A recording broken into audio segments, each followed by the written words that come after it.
Before we begin, pause for a moment and ask yourself this. What if the person you rejected turned out to be everything you ever prayed for? This story will move you. A story of pain, faith, and divine justice. Hit subscribe, turn on the notification bell, and stay till the end. Because what happened at that wedding hall will leave you speechless. The black Rolls-Royce glided down the street, like a shadow of royalty.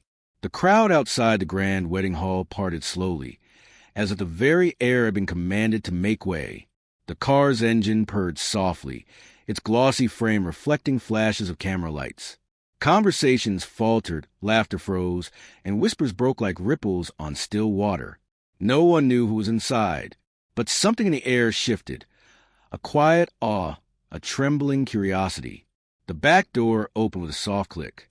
A woman stepped out.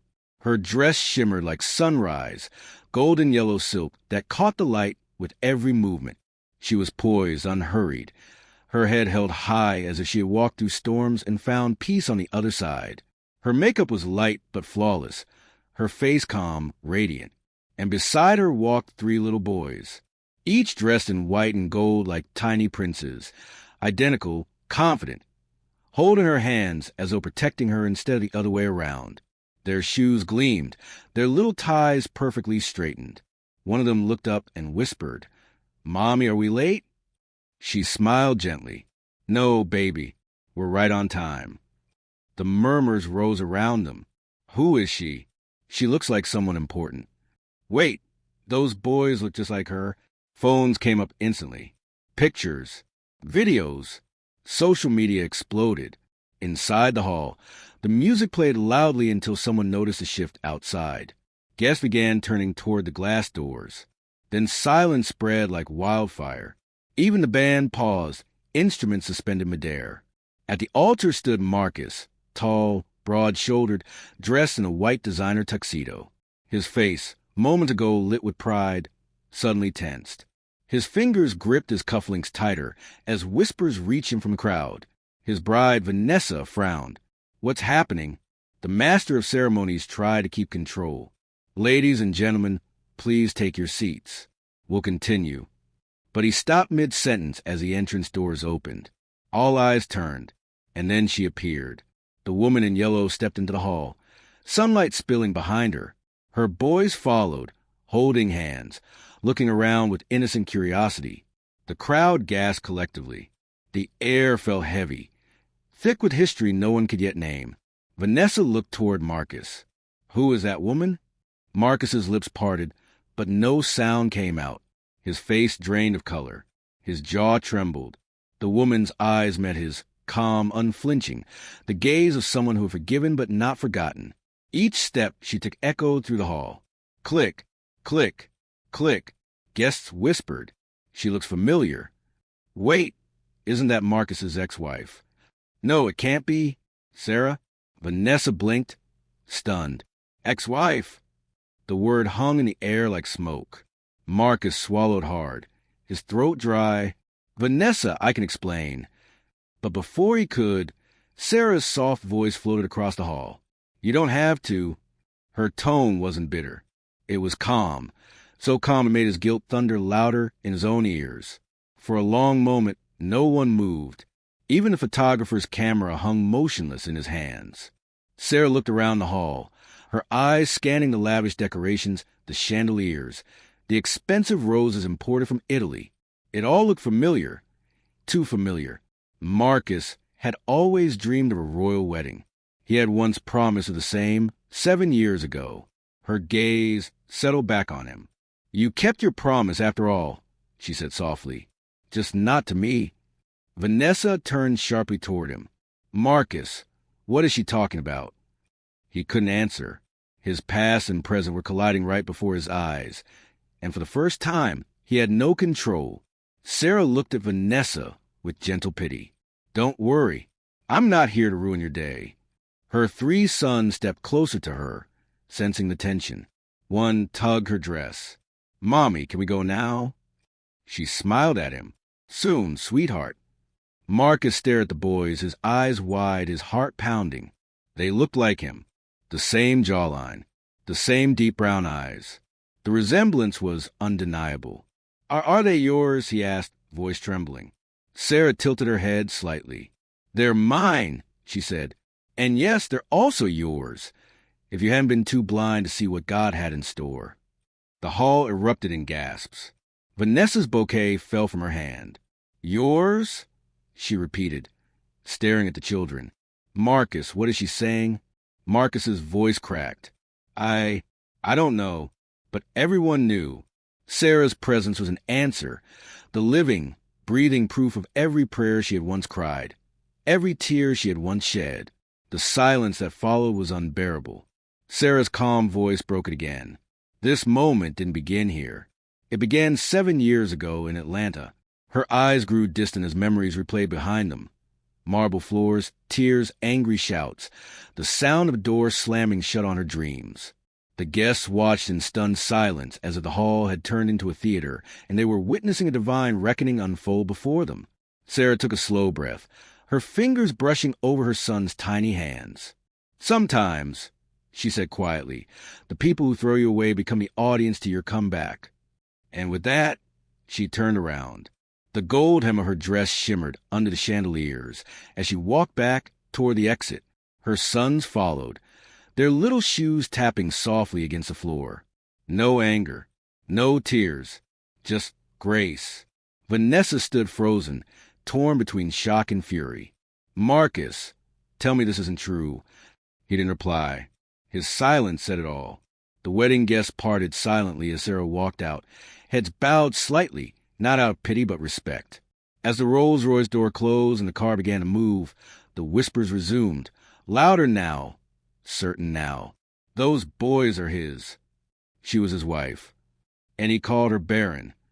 Inside the car, Sarah looked out the window, watching the hall fade in the distance. Her reflection stared back at her, calm, proud, at peace. When the boys asked, "Mommy, who was that man?" she smiled faintly. Someone who couldn't see what he had until it was gone. The car turned the corner, sunlight spilling through the windows. Sarah leaned back, her heart steady. This wasn't revenge. It was revelation. It wasn't pride. It was proof. The truth had walked into the wedding hall, and she didn't need to raise her voice for it to be heard. Her peace was louder than any pain she'd ever felt. And though the world might see that day as the moment she shamed her ex-husband, Sarah knew better. It was a day grace answered louder than grief. The story of the Rolls-Royce didn't begin at that wedding. It began 7 years earlier, on a night when a woman's tears touched heaven, and heaven answered back. 7 years earlier, long before the Rolls-Royce and the whispered gas in that wedding hall. There was a small 2-bedroom apartment in Atlanta, modest but filled with love. At least, that was what Sarah believed then. Back then, she was just Sarah Gabriel, young, bright-eyed, newly married, and madly in love with Marcus. She cooked his favorite meals, left little notes in his lunch bag, and prayed with him before bed. They had dreams, big ones. Marcus wanted to build his logistics company, and Sarah wanted a family, a home filled with laughter and tiny footsteps. But as the months rolled into years, laughter became rare and silence grew heavier. The problem wasn't money. Marcus's business was thriving. The problem was the one thing they didn't have: children. At first, he was patient. "Baby, God's time is the best," he would say, holding her hand after another negative pregnancy test. But gradually, the patience turned into frustration, then bitterness, then cruelty. It began with small jabs. "Maybe you're too focused on work." Then sharper ones. "Other women get pregnant without even trying. What's wrong with you?" Each word cut deeper than the last. Sarah visited doctors, specialists, prayer houses. She fasted until her knees trembled. She cried on her pillow at night, whispering prayers to a God she wasn't sure was still listening. "Lord," she would whisper, "please, just one child. One reason for him to love me again." But heaven stayed silent. Marcus began coming home late. The smell of another woman's perfume sometimes lingered on his shirts. When she confronted him, he'd shrug. "If you can't give me what I want, don't complain if I find it elsewhere." Her voice would tremble. "Marcus, please, don't talk like that. He'd look at her with cold eyes. "You're useless to me, Sarah." The word struck her like a thunderbolt. Useless. That was the night something inside her broke. Still, she stayed. She cooked, cleaned, and smiled in public, pretending their marriage was fine. But in private, she was a ghost in her own home. One evening, after a particularly cruel argument, Marcus threw a document on the table. It was a divorce paper. "Sign it," he said flatly. Sarah froze. "Marcus, are you serious?" He didn't look at her. "You're holding me back. I've met someone. Her name's Vanessa. She's younger, ambitious, and she can give me what you can't." Tears welled up in Sarah's eyes. "You're leaving me because I can't have a child?" He turned sharply, voice rising. "Because you won't. You're cursed. Sarah, I've done everything. Doctors, tests, prayers. You're the problem." She sank into the couch, her hands trembling. "Marcus," we said for better or worse. He cut her off, voice cold as ice. "This is worse, and I'm done." That night, Sarah packed a single suitcase. Before she left, she stood in the middle of their living room, the same room where they'd once danced barefoot to love songs, and whispered, "God, if you see me, help me find myself again." The door closed behind her, and with it, a chapter of her life ended. Sarah moved into a small apartment on the outskirts of the city.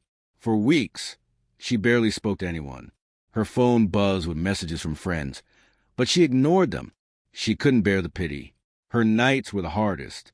She'd sit by the window, looking at the stars, asking herself what she'd done wrong. Sometimes she'd clutch her stomach, crying softly, "Why won't you let me be a mother?" But one morning, something changed. Her neighbor, an elderly woman named Mrs. Campbell, knocked on her door holding a tray of hot soup. "You've been in there too long, sweetheart," she said. "Eat something. Cry if you must, but don't die here." Sarah tried to smile. "I don't know where to start." Mrs. Campbell sat beside her. "Start with yourself. You were a woman before you were a wife." Those words stayed with Sarah. The next day, she stood in front of the mirror. Her face was pale, eyes swollen, but beneath the pain, she saw a strength she'd forgotten. "I'm still here," she whispered. She began rebuilding. She got a small job at a local bakery. The scent of fresh bread and vanilla lifted her spirits. She smiled again, laughed with customers, made friends. One of them, a nurse named Trina, encouraged her to see a different doctor, one known for his honesty. "Just go for your peace of mind," Trina said. Sarah hesitated, but agreed. Weeks later, sitting in the doctor's office, she heard words that made her heart race. "Mrs. Gabriel," the doctor said gently, "your test results are perfect. There's nothing wrong with you. You're not infertile." She blinked, confused. "What?" "But my previous doctor." He shook his head. "You're fine. Sometimes the problem isn't with the woman. I suggest your husband be tested."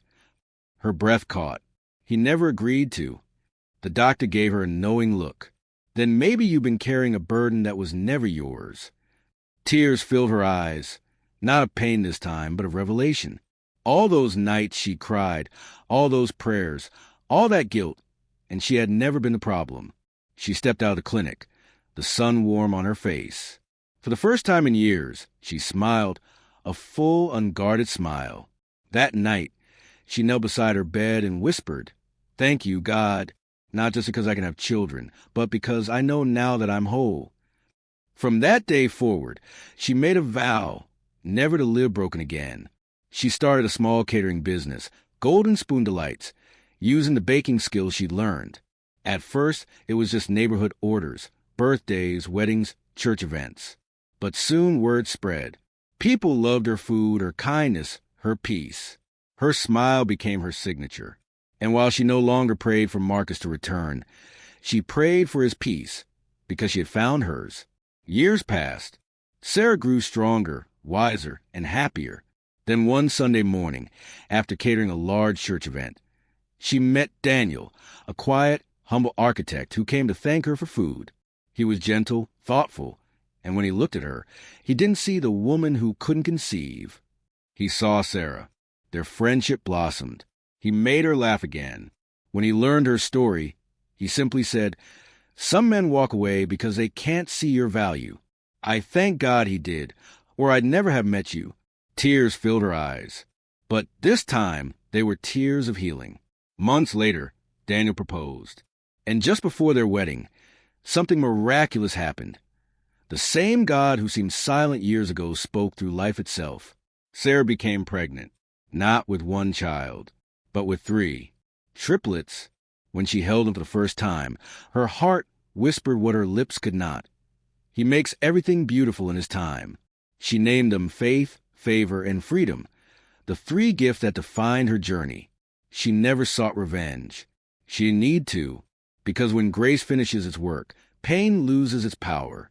And though Marcus's voice once called her useless, heaven had rewritten her name, chosen, restored, victorious. 2 years after a quiet wedding to Daniel, Sarah's life bloomed like spring after a long, cold winter. The woman once called Barren was now a mother of 3. 3 radiant boys who filled her home with laughter, energy, and joy. Their small house echoed with giggles, toy cars rolling under furniture, and Daniel's gentle voice reading bedtime stories. Each morning, Sarah woke up to 3 smiling faces calling, "Mommy!" And every time she heard it, she whispered a silent thank you. God. Her catering business, Golden Spoon Delights, had also grown beyond imagination. What began as a single stand on a porch was now a bustling restaurant in the heart of Atlanta. Corporate clients called her daily, and her story, the woman who turned pain into power, became an inspiration across social media. But despite the success, Sarah stayed humble. "It's not my doing," she'd tell people. "It's grace." Daniel often watched her with admiration. "You know," he said one evening as they closed the restaurant, "you could open a second branch." Sarah laughed softly. "Let me survive these 3 little hurricanes first." He smiled. "You're incredible, you know that?" She met his gaze. "I just kept walking when life told me to stop." One bright Saturday morning, as Sarah prepared breakfast, the doorbell rang. She wiped her hands on her apron and opened the door. A courier stood there with a cream-colored envelope. "Mrs. Sarah Daniels?" he asked. "Yes." "Delivery for you." She thanked him and closed the door. When she opened the envelope, her heart skipped. It was a wedding invitation, decorated in gold foil and elegant lettering. The names on the card made her freeze. Marcus and Vanessa, a royal union. Her breath caught. Marcus, her ex-husband. At the bottom of the card, in smaller print, were the words, "Guest of honor, Mrs. Sarah Daniels." Sarah sat down slowly. It didn't make sense. Why would Marcus invite her, the woman he divorced, humiliated, and discarded, to his wedding? Daniel walked in, holding one of the twins. "Honey, you look pale. What's wrong?" She handed him the card. He read it, frowned, and muttered, "Guest of honor? This man's lost his mind." Sarah sighed. "I think he's trying to humiliate me again. Maybe to show off how happy he is." Daniel reached for her hand. "Then don't go. You owe him nothing." But Sarah's voice was calm. "No, Daniel. I'm going. Not to prove anything, but to let the truth speak." He looked at her for a moment, then nodded. "Then go in peace and go with pride." The day of the wedding arrived. The city buzzed with excitement. Marcus was now a wealthy businessman, and his wedding to Vanessa was the talk of Atlanta's elite. Cameras lined the red carpet outside the Grand Hall. Inside, guests filled every seat, politicians, celebrities, friends, and family. The air smelled of roses and champagne. Vanessa stood at the altar in a dazzling white gown, radiant and smiling. Marcus adjusted his gold cufflinks, scanning the crowd proudly. Then, the sound that changed everything. A soft rumble outside. A black Rolls-Royce Phantom pulled up slowly in front of the hall. Heads turned. Conversation stopped. The murmurs began. "Who's that? Is that?" The back door opened. Out stepped Sarah. Her yellow dress flowed like sunlight itself. Elegant yet simple. Her hair glistened. But what drew every eye were the 3 boys holding her hands, dressed like little princes, matching suits and polished shoes, walking with quiet confidence. The cameras clicked like firecrackers. Inside, Marcus froze mid-sentence. The music faltered. Vanessa frowned. Guests began to whisper. Then, Sarah stepped into the hall. Calm, composed, radiant. Every eye followed her.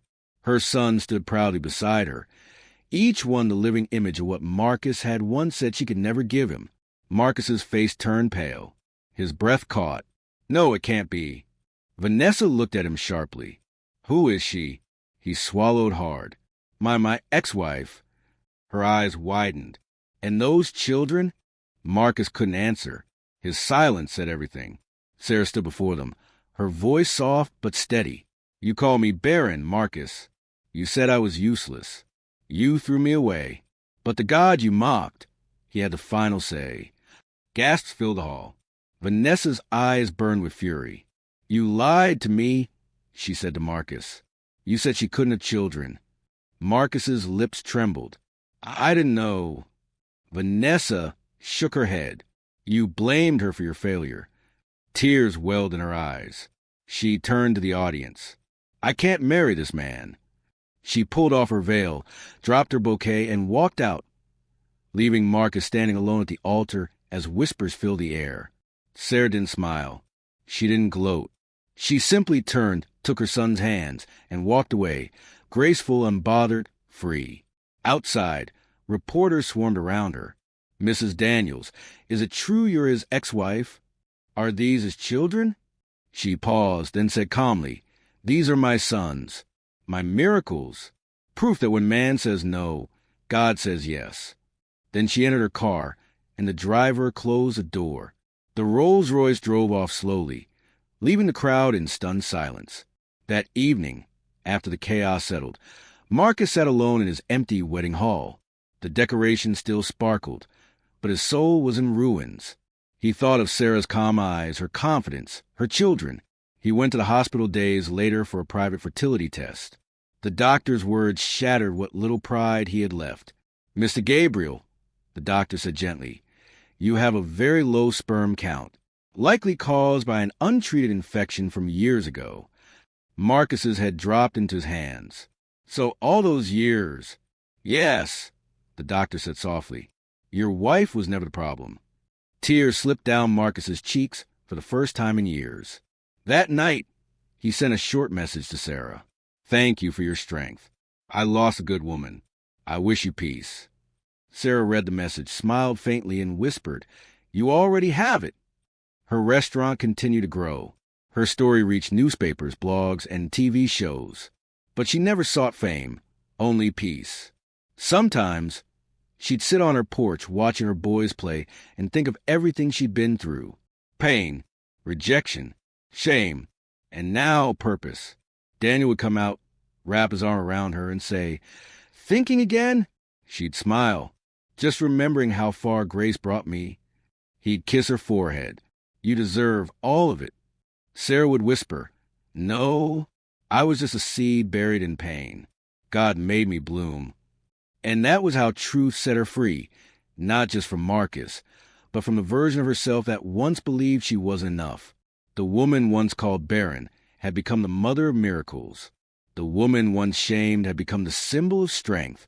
The woman once broken had become unbreakable. If this story touched your heart, don't just scroll away. Comment, amen, if you believe God can rewrite any story. Like and share this video to remind someone, no man's rejection can stop God's direction.